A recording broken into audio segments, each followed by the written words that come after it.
Selamat datang di mata kuliah Industri Persusuan untuk pertemuan ketiga. Hari ini kita membahas konstituen susu. Jadi konstituen ini maksudnya adalah kandungan-kandungan yang terdapat di dalam susu. Begitu ya.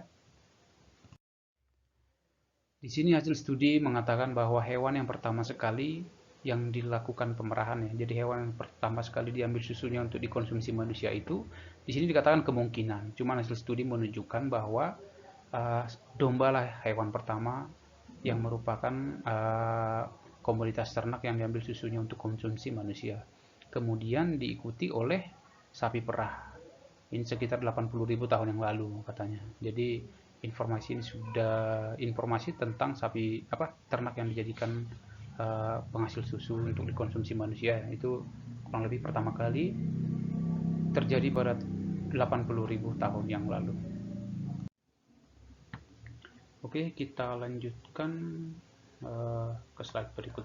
Di sini disebutkan bahwa susu adalah kalau di industri persusuan, kalau pengenalan tentang susu kan bisa disebut susu itu adalah cairan yang berasal dari hewan yang sedang dalam masa laktasi, seperti yang sebenarnya difungsikan untuk sumber makanan bagi anaknya. Tetapi kalau untuk bahasan secara ini ya, secara kimia, jadi sebetulnya susu ini merupakan sering disebut suspensi koloidal yang mengandung globula lemak yang teremulsi. Jadi globula lemak yang teremulsi mengandung jenis protein yang dalam hal ini adalah kasein, karena kasein adalah protein susu ya. Kemudian ada laktosa adalah gula susu, dan kemudian ada mineral dan vitamin. Dan komposisi nutrisi yang terkandung di dalam susu itu tergantung pada spesies ternak. Jadi misalnya contoh yang sederhana itu kita bisa melihat ada sedikit perbedaan antara misalnya sapi terus kerbau itu ada sedikit perbedaan. Tetapi sebenarnya kadar nutrisi susu itu per spesies itu kan hampir sama gitu. Tapi kalau spesies ternaknya sudah berbeda itu bisa berbeda, tetapi sebenarnya tidak terlalu jauh seperti itu. Oke, kemudian perbedaan komponen nutrisi pada ternak yang satu spesies ya. Kalau tadi kan bisa spesies ternaknya misalnya berbeda-beda gitu. Kemudian kalau ini perbedaan nutrisi, komponen nutrisi pada ternak satu spesies, misalnya sama-sama sapi perah nih. Kalau tadi kan dibandingkan sapi perah dan kerbau misalnya. Kalau yang ini adalah sesama satu spesies dalam satu sama-sama sapi seperti itu. Jadi dibedakan berdasarkan genetik, dalam hal ini bangsa ya. Misalnya sapi FH, sapi Jersey gitu berbeda komposisi susunya. Kemudian ada juga masa laktasi ternak. Oke, masa laktasi ternak ini misalnya kalau memang ternaknya itu baru melahirkan misalnya, berarti kan masa masa laktasi di awal seperti itu, maka dikatakan produksi susunya pasti lebih banyak daripada mendekati masa kering gitu ya. Atau misalnya mau mendekati si sapi itu mau melahirkan seperti itu, maka biasanya produksi susu yang di awal itu yang lebih banyak daripada yang sebelum mendekati kering, masa keringnya. Kemudian ada status kesehatan. Status kesehatan di sini termasuk juga penyakit segala macam ya. Misalnya memang kalau dia terserang mastitis maka terjadi penurunan produksi susu karena memang kondisi fisiologisnya terganggu karena ada semacam peradangan yang terjadi di dalam ambing dan saluran-saluran keluarnya susu di dalam ambingnya ya. Jadi karena itu karena kan secara fisiologis kan ada beberapa nutrisi atau sebagian nutrisi yang digunakan untuk memperbaiki jaringan-jaringan yang telah rusak karena diinfeksi bakteri tersebut. Oleh karena itu, nutrisi yang seharusnya dibuat untuk konsumsi produksi susu itu difungsikan sebagai uh, nutrisi untuk menyembuhkan luka atau peradangan yang ada. Makanya produksi susunya bisa terpengaruh. Kemudian ya status kesehatan juga, entah dia ketika dia tidak sedang sehat, maka secara ini kan fisiologis terganggu, artinya ada stres seperti itulah, ada tekanan tertentu ya, stres dibilang di sini, sehingga juga kan kita sudah mengetahui meskipun uh, tidak terlihat jauh, misalnya ya, terlihat sedikit jauh misalnya stres terhadap produksi, tetapi kita sama-sama sudah mengetahui sebagai orang peternakan ya bahwa stres itu memengaruhi produksi peternakan. Kemudian dari sini lingkungan, jadi lingkungan di sini dijelaskan lebih luas ya. Ada pakan, iklim, dan cara pemerahan. Jadi pakan itu memengaruhi produksi susu, kita sudah tahu ya. Karena pakan itu pun akan memengaruhi nutrisi yang beredar di saluran darah dan uh, di saluran darah. Kan susu itu kan dihasilkan dari dua ya. Yang pertama di saluran darah, kemudian di epitel ambing. Epitel ambing itu pun pasti dipengaruhi oleh pakan yang masuk. Jadi kalau yang pakannya kurang, misalnya kita ketahui kan protein misalnya memengaruhi proses metabolisme juga di dalam sel ya. Maka selnya terganggu kan, sel protein juga berfungsi sebagai pembangun sel seperti itu. Jadi ketika pakan terganggu, maka epitel yang sebagai tempat produksi susu, alveoli di dalam ini ambing, kemudian jumlah nutrisi yang beredar di dalam darahnya pun akan terpengaruh, maka produksi susunya bisa berubah seperti itu. Kemudian nutrisi yang terkandung pada susu pun bisa berubah. Kemudian iklim juga berpengaruh. Iklim ini misalnya sangat panas atau kering, bisa juga mempengaruhi kadar nutrisi pakan, bisa juga mempengaruhi stres lingkungan, mau panas atau dingin seperti itu. Sehingga dalam hal ini bisa juga mempengaruhi komponen nutrisi dalam susu yang berasal dari ternak. Kemudian ada yang ketiga, cara pemerahan.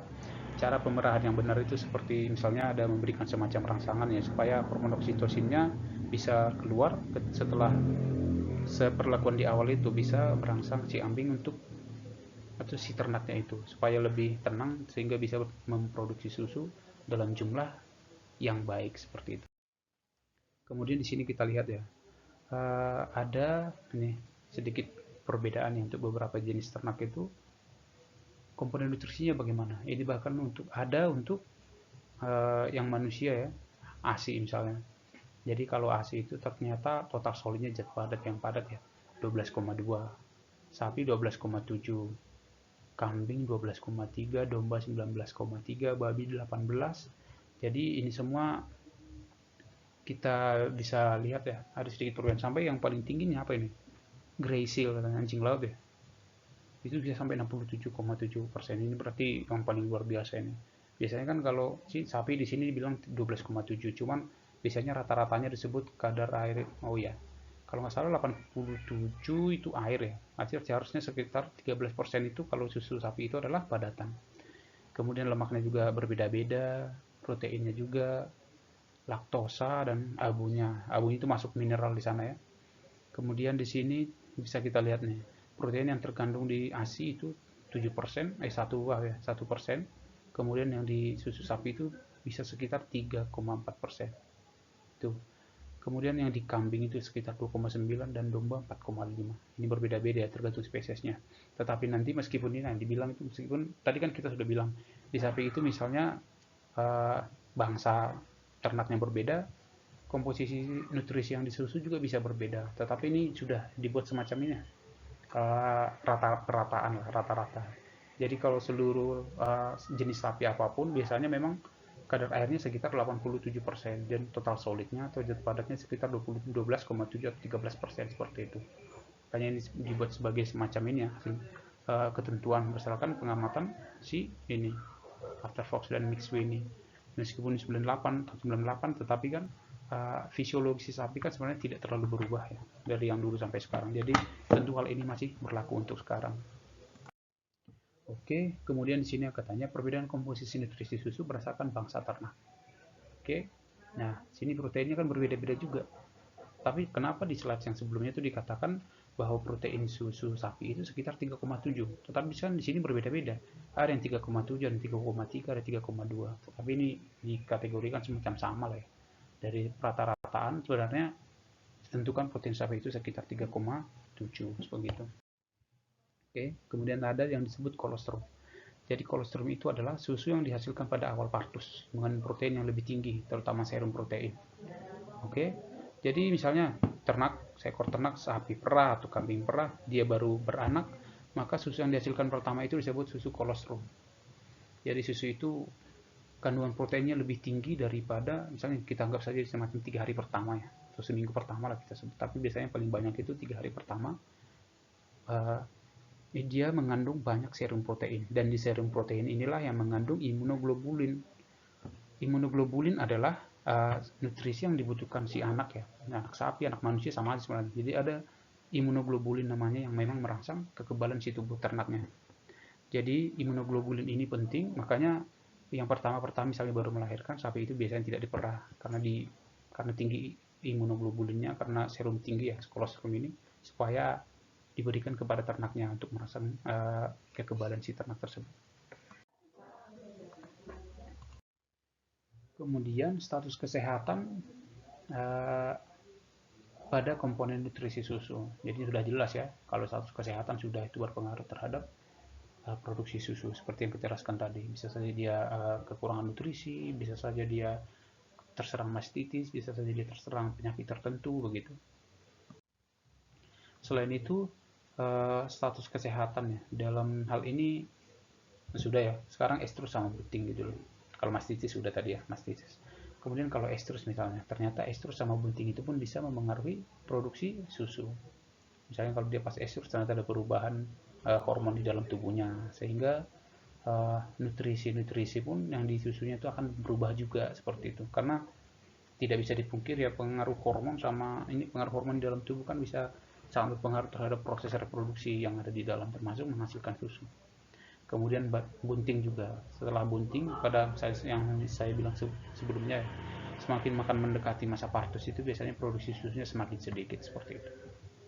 Kemudian di sini juga ada yang mengatakan bahwa semakin mendekati kelahiran, misalnya kan melahirkan sapi bisa diperah, kemudian umur setelah 40 hari misalnya dikawinkan kembali, kalau bunting misalnya kan akan menunggu 9 bulan lagi. Jadi mendekati 9 bulan itu maka produksi susunya akan menurun dan komposisi nutrisinya pun sedikit mengalami perubahan, cenderung menurun. Misalnya proteinnya malah cenderung kadarnya malah lebih berkurang seperti itu. Kemudian kalau konstituen susu nih, sebenarnya paling kandungan yang paling besar kan pasti air. Tadi dibilang 87% itu adalah air. Kemudian proteinnya sekitar 3,7, lemaknya 4 atau 3 tadi, 3,4 ya. 3,7 lemaknya. Oh iya, 3,7 lemak, ternyata proteinnya 3,4 ya. Kemudian ada vitamin dan mineral. Jadi komponen nutrisinya sebanyak itu. Misalnya kalau kalian di sini lihat ada vitamin A, berarti masuk vitamin mineral. Kalsium masuk ke sini. Kalau water sudah jelas air, fosforus masuk vitamin mineral, B vitamin B, vitamin mineral juga fat, lemak, karbohidrat itu masuk. Oh belum saya sebutkan sini, karbohidrat dalam bentuk laktosa ya, masuk ke dalam karbohidrat susu, sama protein dalam bentuk kasein. Yang pertama laktosa. Laktosa ini adalah jenis gula yang terdapat pada susu. Jadi dia tergolong di sakarida atau yang gula yang glukosa ya. Gula yang terdiri dari dua jenis gula ya berikatan, yaitu gula glukosa dan galaktosa. Jadi ini disintesis dari glukosa di dalam Golgi apparatus pada sel sekresi ambing. Jadi dalam ambing itu ada sel-selnya. Di dalam sel itu ada glukosa. Jadi glukosa yang terkandung di dalam susu ini berasal dari glukosa yang berada di dalam sel itu. Dikeluarkan dari dalam sel, di dalam ambing itu dijadikan bercampur ke dalam air susu lah. Jadi dia yang masuk ke dalam susu tersebut. Jadi glukosa itu berasal dari sekresi yang di ambing itu. Kemudian bisa terjadi perubahan laktosa. Di sini ya, kalau perlakuan panas sudah jelas ada isomerasi dan degradasi. Kalau isomerasi ini senyawa-senyawa yang misalnya substansi-substansi yang di dalam itu melekat menjadi molekul lain, berarti bisa berubah nanti, bukan laktosa lagi seperti itu. Kalau laktosa berikatan dengan senyawa lain misalnya karena proses panas ya, kalau disebabkan oleh panas maka si laktosa tersebut bisa berikatan dengan yang lain sehingga dia bukan laktosa lagi seperti itu. Kemudian ada degradasi. Kalau degradasi ini kan ada kaitannya dengan pemecahannya, jadi laktosa itu terpecah seperti itu. Kemudian kalau ini kan sudah terlihat, sebelah kiri yang ada panas, bentuk termometer saya buat ya, kemudian di kanan ada bakteri. Jadi bakteri ini pun bisa memengaruhi laktosa. Ini bisa juga kalau panas bisa jadi setelah di luar, setelah diperah seperti itu ya. Tetapi kalau yang di dalam ambing ini kan bisa terjadi juga pengaruh bakteri dalam mengubah laktosa. Di sini ada dua jenis bakteri yang terkenal bisa mengubah komposisi laktosa. Yang pertama bakteri asam laktat. Pertemuan bakteri asam laktat yang di dalam sel itu akan membuat si susu nanti akan menghasilkan asam yang tinggi juga seperti itu. Jadi karena gimana bal ini bisa mengubah laktosa? Karena bakteri asam laktat ini bisa mengubah laktosa menjadi asam laktat. Namanya aja bakteri asam laktat. Jadi semakin banyak bal di susu yang ditampung misalnya di suatu tempat seperti itu akan mengalami penurunan pH karena si bakteri asam laktat ini menghasilkan asam dalam ketika mengubah laktosa dalam proses metabolismenya. Sama untuk bifidobakteria ya. Bifidobakteria juga ternyata bisa menggunakan laktosa yang ada di dalam susu dan diolah menjadi asam laktat. Kemudian reaksi Maillard ya. Jadi perubahan pada laktosa itu bisa juga disebabkan oleh ini ada reaksi kimia dan bukan reaksi kimia. Kalau yang tadi kan karena suhu doang misalnya. Kemudian ada karena bakteri seperti itu. Jadi ada juga yang disebabkan oleh reaksi kimia. Ada reaksi Maillard. Reaksi Maillard pada susu itu adalah reaksi antara glukosa dan protein. Kalau glukosa dan protein bereaksi maka semacam warna keemasan, semacam ini ya, kecoklatan seperti itu. Keemasan jadi berubah semacam inilah. Jadi berubah warna susu itu nanti, bukan warna putih lagi seperti itu ya. Kemudian ada juga karamelisasi. Ini karamelisasi karena panas ya, sebenarnya berkaitan sama yang tadi, yang isomerasi dan degradasi itu karena pengaruh panas seperti itu. Yang selanjutnya nanti setelah isomerasi ya, degradasi, kemudian ada juga sebenarnya karamelisasi. Sebenarnya kan kita jadi ubah ini. Yang pertama tadi slide sebelumnya kan karena panas, kalau ini karena reaksi kimia. Jadi setelah reaksi kimia, panas itu pun bisa mengubah komposisi si laktosa itu, sehingga warnanya bisa semacam, kalau ini ya, karamelisasi itu kan karena panas, gulanya semakin gosong sehingga warna coklat emas itu juga kan bisa juga merubah warna susu menjadi seperti itu. Kemudian ada teknologi yang digunakan pada zaman sekarang untuk memisahkan glukosa yang ada di dalam susu. Jadi katanya di sini karena ada beberapa orang memang yang menghindari konsumsi gula ya. Jadi beberapa produsen susu sapi perah, susu lah bukan sapi perah doang. Beberapa produsen atau industri susu sudah membuat teknologi yang bisa memisahkan atau memisahkan laktosa yang ada di dalam susu. Jadi ada bisa melalui centrifuge. Setelah disentrifuge dia di gambar yang ini ya. Setelah disentrifuge di gambar yang sebelah kiri. Sebelah kiri ada dua, yang sebelah kanannya tapi. Itu ada setelah disentrifuge nanti bagian lemak dan protein itu terpisah. Jadi glukosanya pun nanti bisa terpisah seperti itu katanya. Kemudian selain menggunakan centrifuge tadi, ada juga yang bisa menggunakan enzim. Jadi enzim yang digunakan adalah laktase. Jadi laktosa yang di dalam ini si dalam susu dipecah oleh si laktase, diubah menjadi glukosa dan galaktosa setelah itu diambil seperti itu ya. Kemudian ada juga disebabkan oleh bakteri. Enzim bakteri yang sudah dijelaskan sebelumnya, bakteri asam laktat itu bisa mengubah glukosa atau glukosa laktosa di dalam susu itu ya menjadi asam laktat. Kemudian yang kedua, kandungan di dalam susu adalah garam-garam mineral. Ada 9 di sini ya, fosfat sitrat, klorida, sulfat karbonat, sodium bikarbonat, potasium, kalsium, dan magnesium. Jadi ini mineral-mineral yang terdapat di dalam susu. Kemudian di antara yang tadi semua, yang 9 itu tadi, ternyata ada dua mineral ya, yang tidak dipengaruhi oleh panas. Misalnya kalau udah dipanasi sekalipun, maka bagian mineral sodium dan potasium itu tidak terpengaruh. Kemudian jenis-jenis ternak dan pakan. Jadi tergantung ternak dan pakan yang dikonsumsinya, mineral dalam susu itu pun bisa berbeda-beda seperti itu. Ini salah satu contoh katanya sapi Jersey dan sapi lain.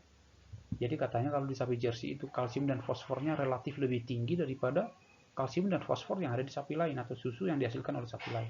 Tetapi sodium dan klorida pada susu sapi Jersey itu relatif lebih rendah daripada sodium dan klorida susu sapi lain. Jadi ada semacam dominan dan ini ya, lebih banyak atau lebih sedikit seperti itu. Tergantung ya, jenis spesies sapinya atau bangsa sapinya yang digunakan. Yang berikutnya adalah lemak. Kandungan lemak di dalam susu juga tergantung bangsa ternaknya, kondisi ternaknya, masa laktasinya, mastisi dan pakan. Hampir sama kalau masa laktasi ini ya. Kalau masa laktasi kan seperti yang saya bilang tadi. Kalau dia si ternak baru beranak atau melahirkan, biasanya produksi dan komposisi nutrisi di awal itu cenderung lebih tinggi daripada mendekati kelahiran setelahnya seperti itu. Jadi ini juga dipengaruhi oleh mastitis karena sama ya. Kalau dia mastitis berarti ada perubahan fisiologis yang di sana. Kemudian karena ada perubahan fisiologis yang di sana, maka susu yang dihasilkan pun akan berbeda sebagai pengaruh adanya perbedaan proses fisiologis sebagai akibat serangan bakteri yang ada di dalam ambing itu ya, di dalam saluran keluarnya susu begitu. Kemudian lemak susu itu 98% adalah trigliserida dan 1% adalah fosfolipid. Jadi fosfolipid adalah ikatan fosfor dan lipid gitu maksudnya ya. Kemudian kalau 98% adalah trigliserida, ada jumlah-jumlah lemak yang lain. Ada digliserida, monogliserida, kolesterol, lemak, dan vitamin terlarut. Komponen berikutnya adalah protein. Jadi protein dalam 1 liter susu itu adalah sekitar 30-35 gram. Jadi lumayan banyak ya. Kemudian berdasarkan kelarutannya, kelarutan pada pH 4,6 ya, protein itu dibagi menjadi dua. Jadi protein sapi kan adalah kasein. Jadi ada kasein tidak terlarut dan ada kasein terlarut. Kasein tidak terlarut ini adalah sekitar 80% dari total protein yang ada di dalam susu. Kemudian 20%-nya adalah kasein terlarut. Jadi kasein terlarut itu berarti sudah tidak dipisahkan ya. Misalnya kalau dia kasein warna susu misalnya putih, ternyata karena ada kaseinnya seperti itu. Maka ada kasein yang bisa misalnya dipisahkan dengan enzim tertentu, bisa dibedakan seperti itu. Tapi kalau sudah terlarut tidak terlihat seperti itu. Kemudian ada lagi whey protein. Kalau dalam susu itu kan kita pasti tahu ada antara ini yang digambar ini ya. Jadi dalam susu tersebut ada protein kasein dan ada protein whey seperti itu.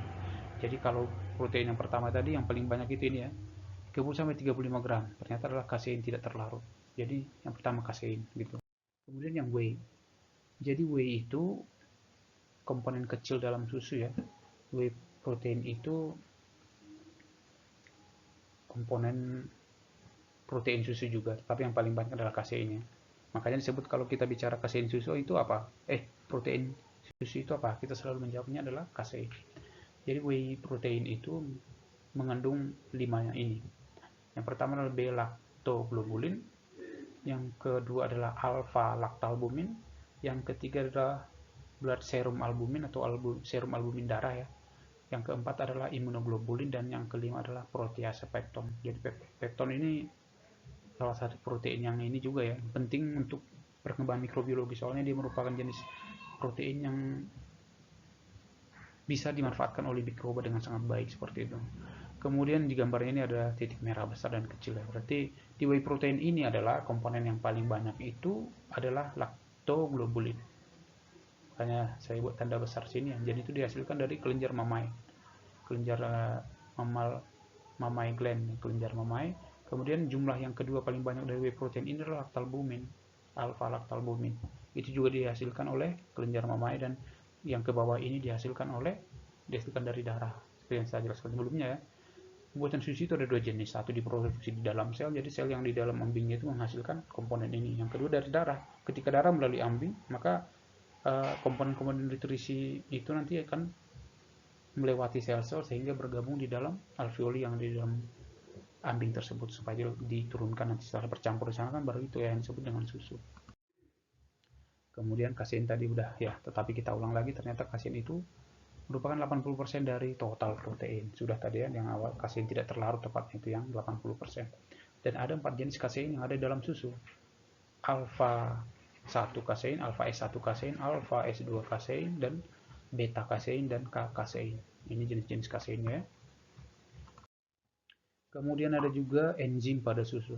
Enzim pada susu yang paling banyak itu adalah plasmin dan plasminogen. Plasmin dan plasminogen.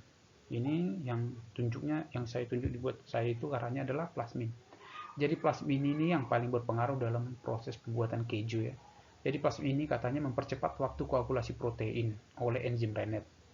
Jadi kalau ini kan berarti jadi semacam anabolisme ya di sini. Jadi kasein-kasein tadi akhirnya dirapatkan menjadi zat padat jadi lebih padat seperti itu. Maka disebut di sini ada kasein menjadi polipeptida. Protein keju itu kan protein yang kompleks tuh. Sementara di susu itu adalah kasein sudah terlarut malah tidak terlihat seperti itu. Tetapi ketika dibuat menjadi padatan, berarti dia senyawa-senyawa yang sederhana dalam susu itu bisa disatukan semuanya gitu. Maka itulah polipeptida atau protein yang lebih kompleks. Kemudian si plasmin ini fungsinya apa? Dia membantu mempercepat reaksi koagulasi protein. Sebenarnya yang kita tahu kan pembuatan keju itu menggunakan enzim Rennet atau enzim bromelain seperti itu. Sebenarnya kan asam juga bisa menggumpalkan protein atau proses pembuatan keju lah gitu.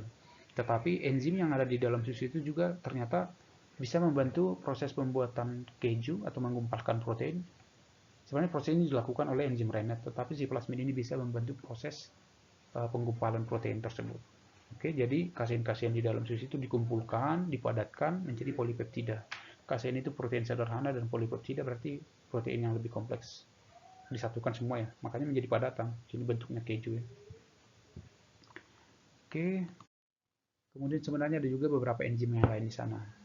Ada lipoprotein lipase, pencerna proteinnya, alkalin fosfatase, pencerna protein juga, dan laktoperoksidase. Ini enzim-enzim semuanya itu diproduksi di dalam ambi.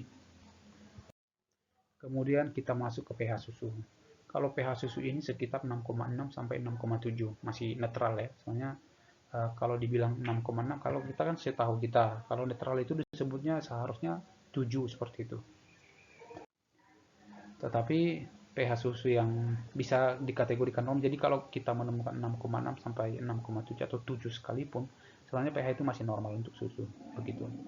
Kalau pH susu itu naik, berarti di atasnya ya, berarti ada stres pada ternak tersebut. Karena stres, di sini gambarnya itulah, stres bisa memengaruhi fungsi pencernaan juga, bisa memengaruhi fungsi reproduksi ya. Kita sudah sama-sama tahu bahasan yang sangat umum di dalam satu peternakan, yaitu pengaruh stres pada produksi ternak.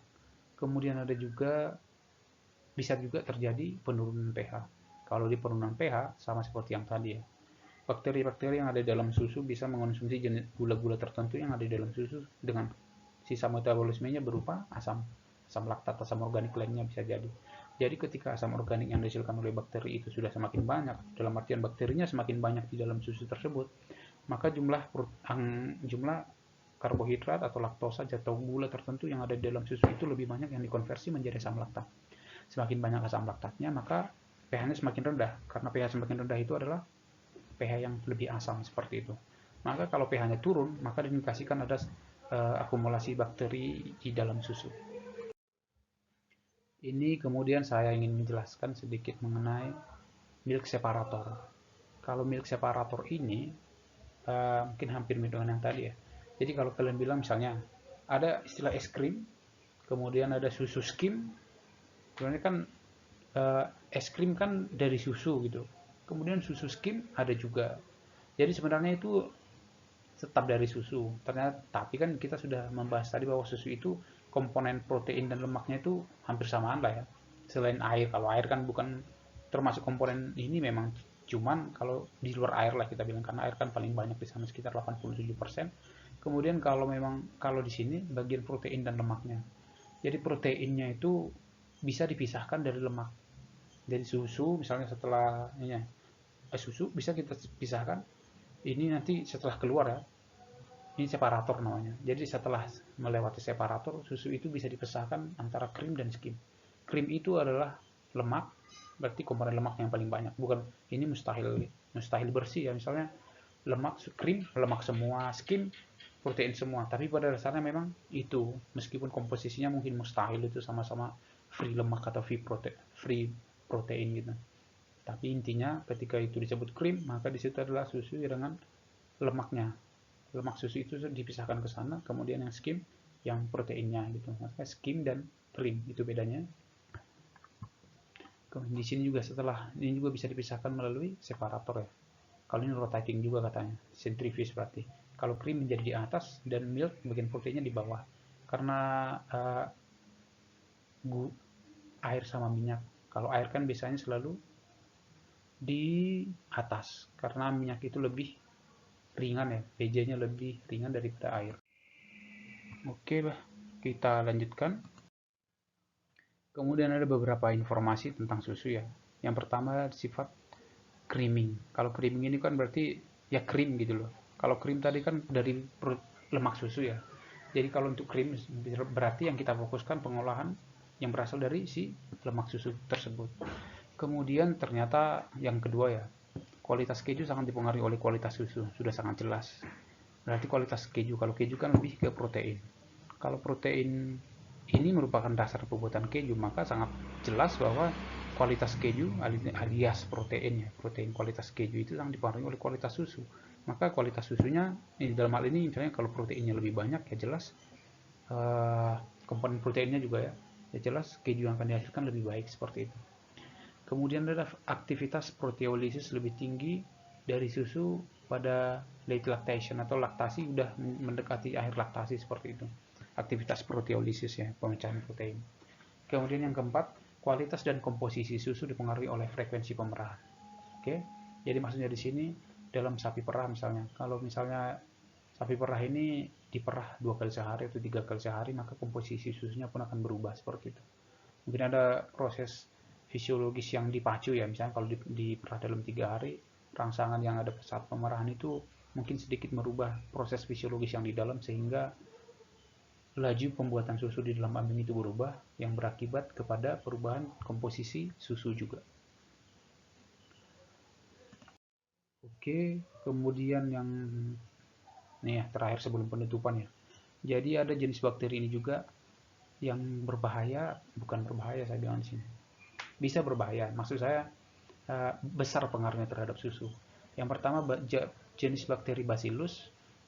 Bakteri Bacillus ini kita sudah tahu adalah merupakan bakteri yang menghasilkan spora untuk melindungi dirinya. Dan bakteri ini adalah termasuk jenis bakteri termofilik. Dia tahan panas karena memang dia punya spora tadi. Jadi dalam lingkungan yang tidak sesuai untuk dia, maka dia bisa membentuk spora untuk melindungi dirinya. Ketika lingkungannya sudah lebih baik, maka dia bisa aktif lagi seperti itu. Jadi katanya di sini hasil penelitian mengatakan bahwa susu yang mengandung sedikit bakteri Bacillus itu bisa sedikit berkrim gitu loh. Kadang kan kalau kita lihat kalau susu itu terlalu encer kita curiga pada campur air ya seperti itu. Tetapi ketika susu itu ada sedikit bakteri Bacillusnya, jadi bisa memberikan efek suasana krim yang lebih tinggi gitu. Semacam ya berkrim lah, kalian paham maksud saya pasti. Jadi krim susu itu sedikit lebih kental berkrim seperti itulah. Tetapi dalam jumlah yang banyak, makanya sih saya buat titik-titik itu untuk menganalogikan itu sedikit dan banyak. Tetapi kalau sudah sangat banyak di dalam susu si bakteri Bacillus ini, maka bisa menyebabkan susu tersebut menjadi rusak seperti itu. Dan kemudian bakteri yang kedua adalah Pseudomonas. Bakteri Pseudomonas ini adalah bakteri psikotropik alias bakteri yang bisa tumbuh atau bertahan pada suhu yang rendah. Ini di bawah 5 derajat Celcius masih bisa bertumbuh. Jadi analogi sederhananya meskipun susu disimpan di dalam kulkas, maka bakteri jenis Pseudomonas ini masih bisa merusak susu. Kenapa? Karena di kulkas kan 4 derajat Celcius biasanya. Tetap bisa hidup di sana. Maka kalau kita menemukan misalnya meskipun kita sudah menyimpan susu pasteurisasi di dalam refrigerator, pasti tidak tahan lama seperti itu. Karena memang kita kan sudah tahu tujuan pasteurisasi itu kan hanya membunuh mikroba patogen yang ada di sana. Jadi definisinya di sini bisa saja memang beberapa jenis bakteri Pseudomonas yang di sana itu tidak mati karena memang bukan bakteri patogen. Atau sekalipun pasteurisasi kan tidak bisa dijamin juga bahwa sebenarnya bakteri patogen itu mati semua gitu. Jika ada mungkin saja ada bakteri jenis Bacillus yang memang bisa tahan ini proses perlakuan panas yang tidak terlalu drastis ya, hanya 68 derajat Celcius misalnya untuk pasteurisasi bisa saja tidak terpengaruh. Di sini juga untuk mungkin beberapa bakteri Pseudomonas yang ketika dipanaskan juga mungkin ada yang bertahan atau bisa juga tidak selalu berasal dari susu, bisa juga berasal dari wadah yang kita gunakan, bisa juga berasal dari ketika kita memegang kemasan atau tutup penampung susu segala macam, atau bisa juga berasal dari udara ketika kita buka tutup kulkas pas kita mengonsumsi susu tersebut. Maka itu ini katakan itu tetap bisa merusak kualitas keju dari susu ini ke kejunya ya, karena dari susu juga susunya kan terpengaruh karena jenis bakteri ini tadi kan bisa mempengaruhi atau merusak protein atau jenis nutrisi lain yang ada di dalam susu. Kemudian ini juga bisa merusak susu UHT. Bagaimana merusak susu UHT? Itu tadi ya, susu UHT kan setelah diproses segala macam kan disimpannya misalnya dalam suhu ruang atau bahkan suhu rendah sekalipun tetap akan rusak jika memang ditumbuhi oleh jenis bakteri ini seperti itu. Oke, demikian untuk materi yang bisa disampaikan untuk pertemuan besok. Silakan dicermati ya, silakan disimak dengan baik untuk diskusi kita besok yang lebih baik. Terima kasih.